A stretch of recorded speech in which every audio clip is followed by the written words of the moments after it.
coming up this week on Ghost Detectives. He wasn't actually a tenant who lived here. He visited here and he died here. Something happened to him. A picture or the slide that goes into the Viewmaster of my front lawn with that huge sugar maple tree there was only a little tiny, almost like it's like a bush. And what is it? It's a woman with a long hair and a white dress pushing a baby carriage. He doesn't like you. Doesn't like me. No, he doesn't like you. Using the numbers on this board, can you please point and tell me how old you are? But there's been sightings of a man down here.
Ghost Detectives is brought to you by Sandburn Time.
about this place a little bit, and it's the 9th most rated, the 9th most haunted bed and breakfast in America. Yeah. And I think on top of the solar flares, I think it's going to be pretty amazing here tonight.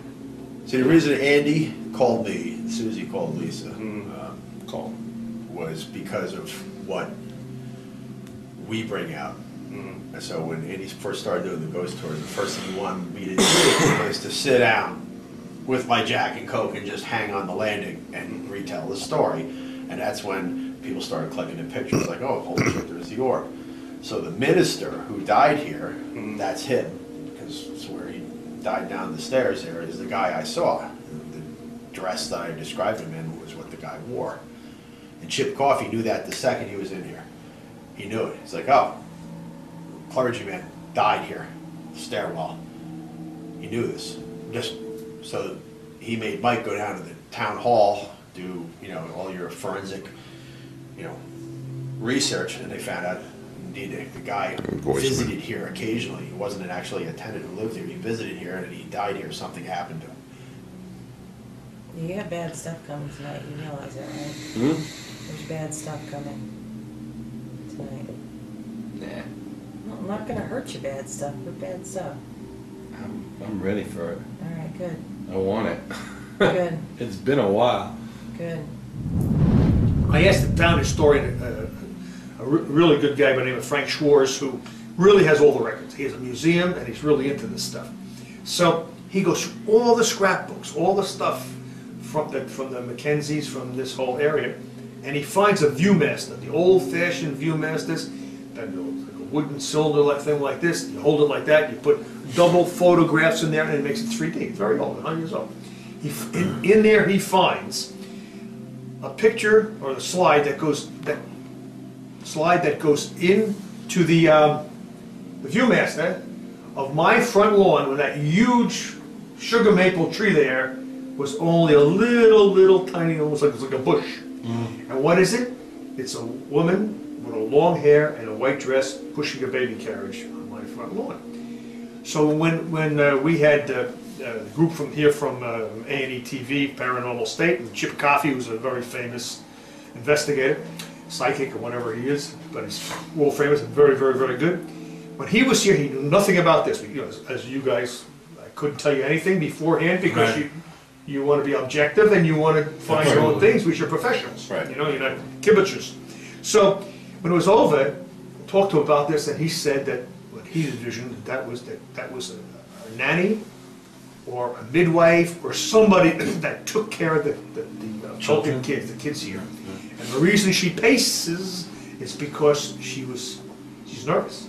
Because in this house, many babies have died, like they did 100 years ago. We saw in the cemetery, 1 year old, 6 months old. Same day. What it is in those days, babies were never born in a hospital because they didn't understand about germs and how to kill them and how to antiseptic and all that stuff. So baby, you're born in a hospital, baby usually died because the baby had no immunity at that time. So they were always born home where the family was used to it. So I think that's a pretty cool picture.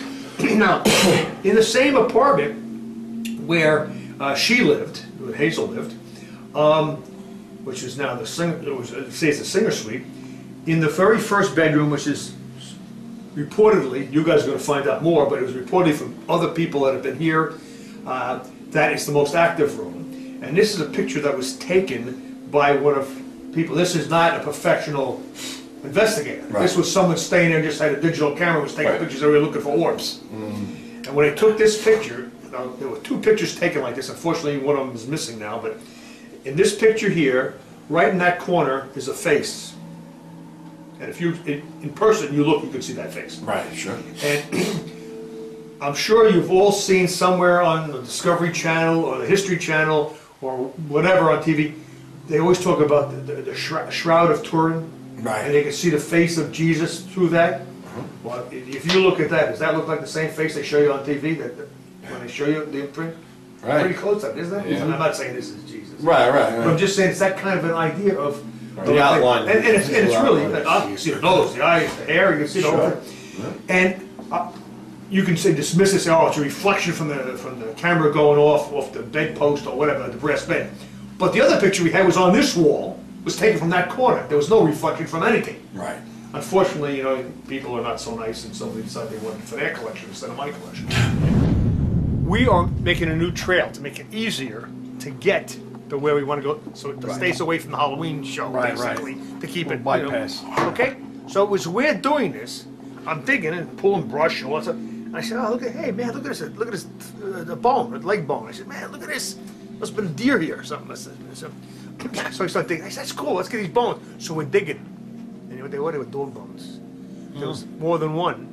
And there was only one skull, but there was so many bones that it was more than one dog. Yeah. Right in the path of where the dogs. These ghost dogs. Dogs were. So of course I picked the bones. I have the bones. We picked them They're all up. really Picked up. They're under the porch in a bucket. But they're right when it was direct line from where they heard the ghost dogs running. Yeah. Ghost Detectives is brought to you by Sandbone Time. We're here at Burn Brea Mansion. Mm-hmm. We're trying to make contact with who's ever in this room. If there's somebody here, if you could please come forward, give us some kind of a sign, maybe a knock, move an object. All we want to do is make contact with you. Can you do that for us?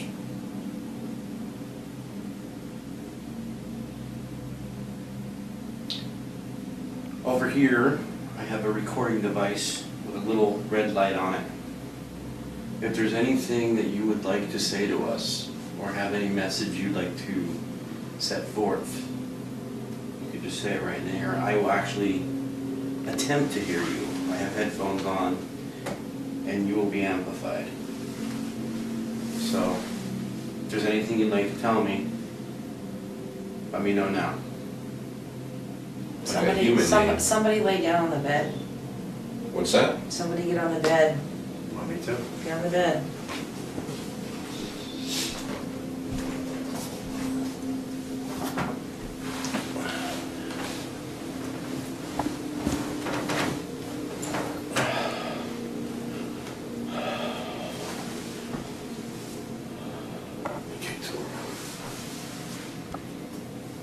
Alls I know. I saw that. Looked at red. Yep, I'm getting red right here. Yeah, he doesn't like her on the bed. Well, you've showed yourself in all my pictures.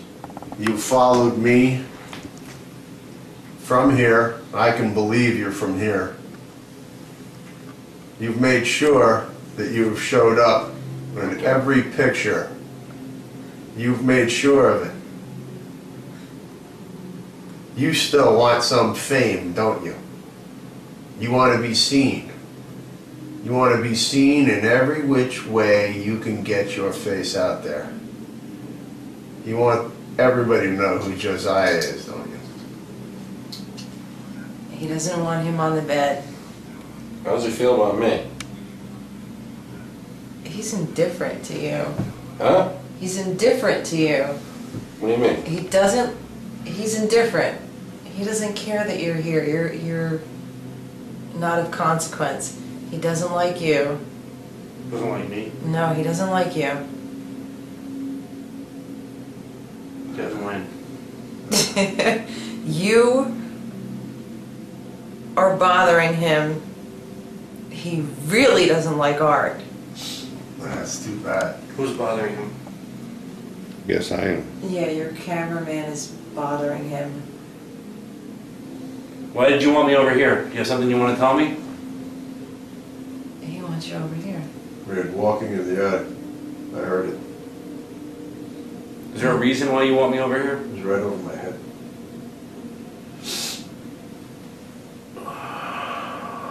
He don't like you. He doesn't like you. It's getting icy cold in here again. If I move closer to him, are you gonna get really mad? Are you jealous? You have a problem with me?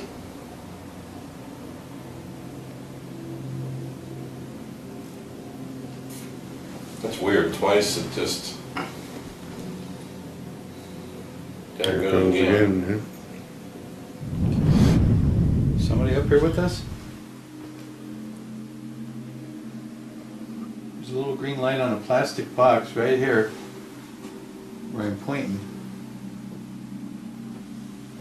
Go by that and see if you can make some more lights light up and just let us know you're here.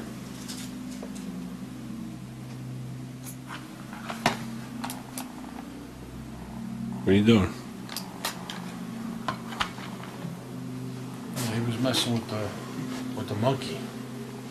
That's why Kitty gets mad at him. Don't be afraid of us. We're not here to throw you out of here or anything like that. Are you attached to anything that's any of the items up here? Come on and show yourself. There's nothing to be afraid of. Come on, make a noise.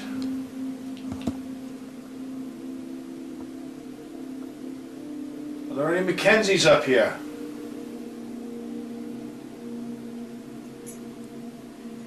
So why don't you tell us a little bit about Singer? Come on, somebody told us you are not responsible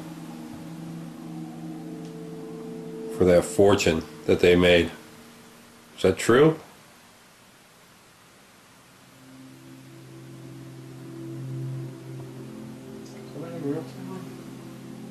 Mike does. I do. Come on, say my name.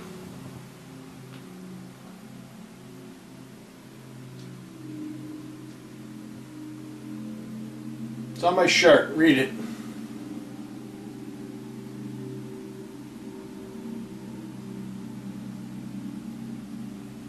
There's a lot of good stuff up here to play with. Any children up here? It's my stomach now.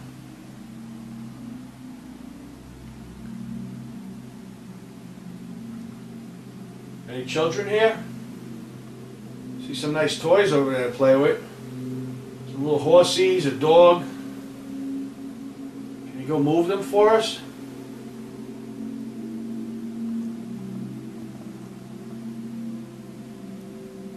Somebody just touched my hand?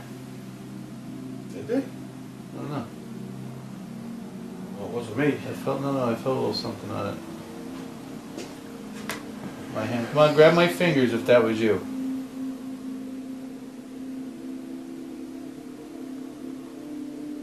Like this. That's all you gotta do. Come on, make a noise, anything. Then we'll leave you alone. Here with Mike and Katie.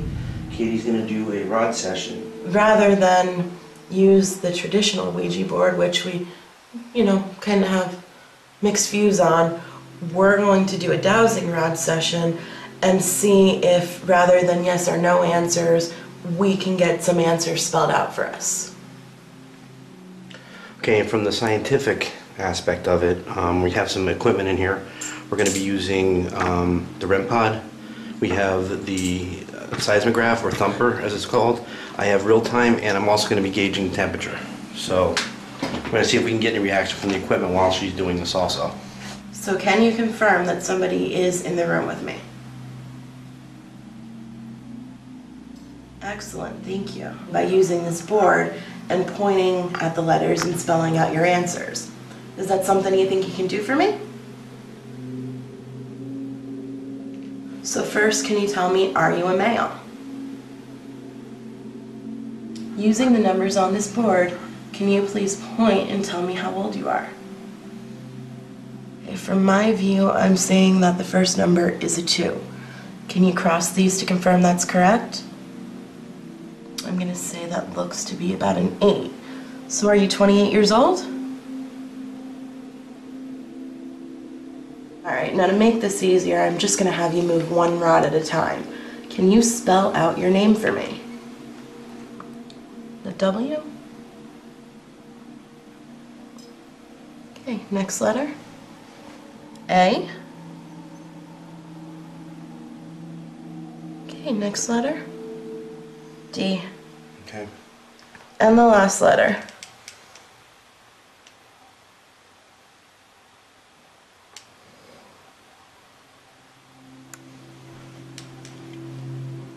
Looks like E.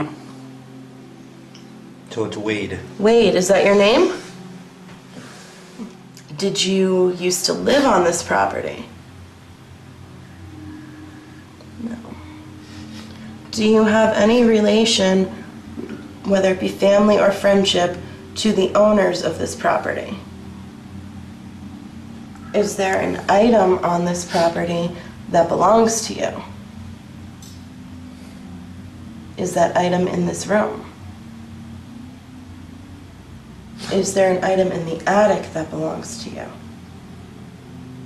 Do you want her to go in the attic?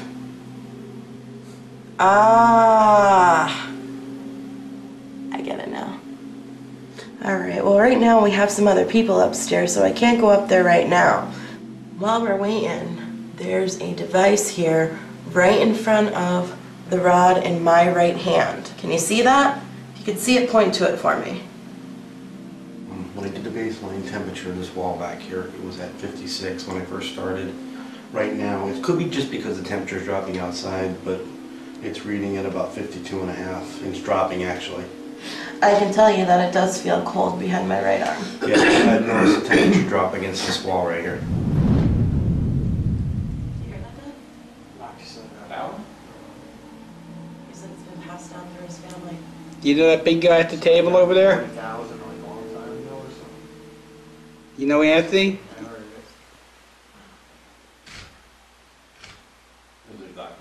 Anthony, did I get... Can you see what Anthony's doing? When you did that, the lights went...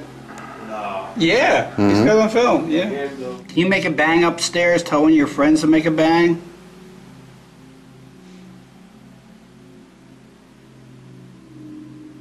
Please do, make him make a noise. Make this one light up. Oh. That's it. Make them both light up.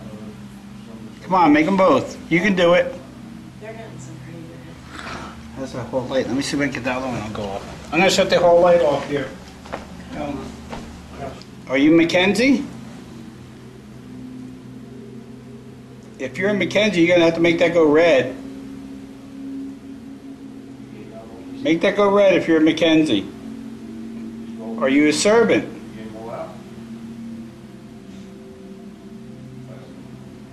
Are you related to the Mackenzies?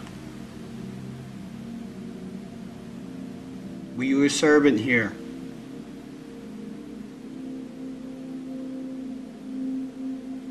Are you a child?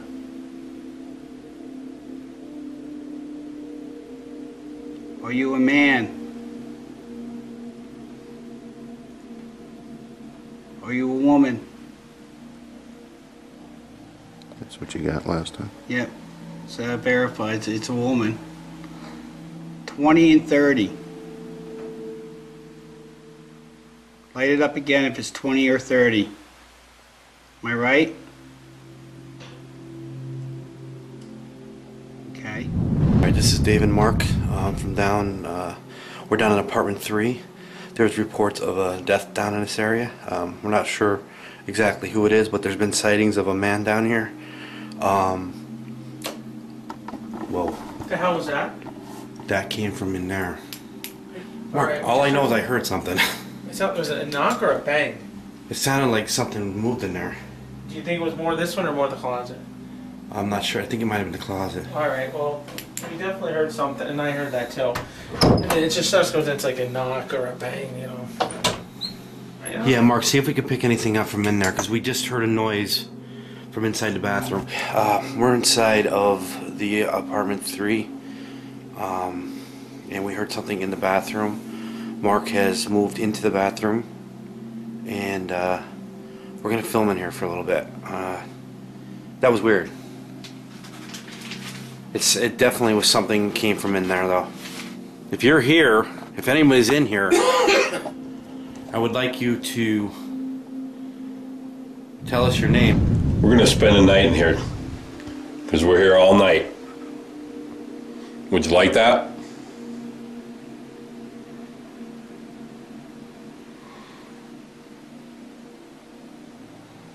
Getting the chills, that goosebump feeling. You hear something moving around outside? Mm-hmm.